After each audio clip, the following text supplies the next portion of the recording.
निवारण शिविर के उद्घाटनकर्ता श्रीमती आशा देवी, पंचायत समिति सदस्य, क्षेत्र संख्या 4, पथुआ बाजार, हमारे इस शिविर में आए हैं। हम उनका बहुत शुक्रगुजार हैं कि उन्होंने अपनी समय निकालकर हमारे इस शिविर में आए हैं। दोस्तों, मनुष्यों के लिए सभी कोई जीते हैं। जैसे मनुष्य का उत्पत्ति हुआ, उसके साथ पशुओं का भी उत्पत्ति हुआ और जीवन के हर हिस्से में अपने जीवन को किस तरह जीना चाहिए, इसमें यदि कोई सहयोग किया है तो हमारा यह पशु किया है। दोस्तों, जीने से पहले भी लोग कहते हैं कि एक गाय दान कर दी मरने के बाद, लेकिन हम कहेंगे कि आप जीते जी एक गाय को पालिए, उसका सेवा कीजिए और उससे अमृत समान आप दूध प्राप्त कीजिए। ये दुनिया में ऐसा आहार दूध है जो हमें एक संपूर्ण आहार देता है। केवल आप दूध खाकर भी जिंदगी भर आप जी सकते हैं। ऐसा दुनिया में कोई आहार नहीं है, ऐसा कोई अमृत नहीं है कि जो इस पृथ्वी पर दूध का टक्कर दे सकता हो। और दुनिया में पानी से भी सस्ता एक तरह से होते जा रहा है। आज लोग एनर्जी ड्रिंक पी रहे हैं, हाँ, 20 रुपया में पानी पी रहे हैं, लेकिन आज भी जो पशुपालक अपने मेहनत कर पशु का दूध उत्पादन कर रहे हैं और हम लोग को खिला रहे हैं, यह कम बात नहीं है इस युग में। ताकि महंगाई है और उसमें पशु को पाल रहे हैं और सेवा कर रहे हैं। तो दोस्तों, ये पशु जो कभी जब सवारी दुनिया में नहीं था तो घोड़ा था, और घोड़ा और बैलगाड़ी से दूर दूर तक सवारी करते थे। जब आपको डर लगता था, कोई चौकीदार नहीं था, तो वो कुत्ता था जो युधिष्ठिर के साथ स्वर्ग भी गया था।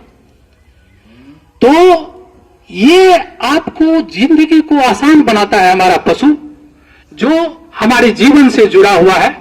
ऐसे पशु के लिए अगर हम माता ना कहें तो क्या कहें। ये से गौ माता सही में है, क्योंकि किसी बच्चे की मां मर जाती है तो यही गाय अपना दूध देकर, अपना दूध पिलाकर उस बच्चा को बड़ा कर देता है। तो ये भी एक मां है।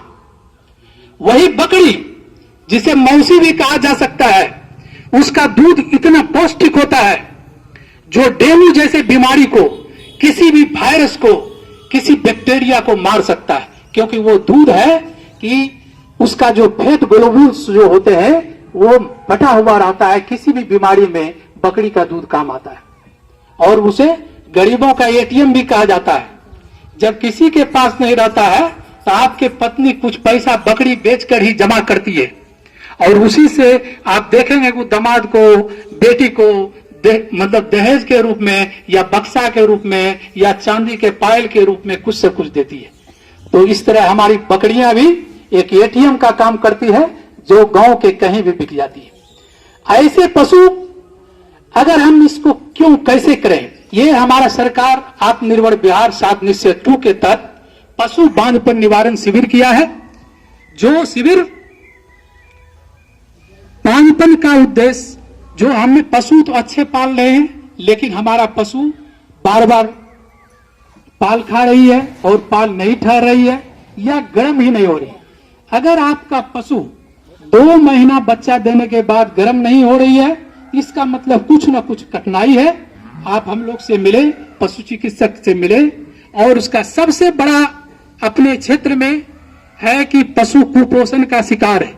जैसे हम लोग यदि केवल रोटी ही रोज दिन खाएंगे तो कमजोर हो जाएंगे, तो इसीलिए हम लोग भात, दाल, दूध, घी, फल, मिठाई, ये सारा चीज खाते हैं ताकि हमारा शरीर में पौष्टिक बना रहे। उसी तरह हमारे पशु को भी संतुलित आहार की जरूरत है और उसे यदि हम संतुलित आहार खिलाएंगे, उसे जो कार्बोहाइड्रेट जो है अनाज के साथ दाल की भी जाती, नमक, शक्कर और प्रत्येक दिन कम से कम 50 ग्राम मिनरल मिक्सचर यदि खिलाएंगे तो हमारे पशु बांझपन का शिकार नहीं होगी और हमारे पशु बार बार हीट भी नहीं होगी और वो रह जाएगी। तो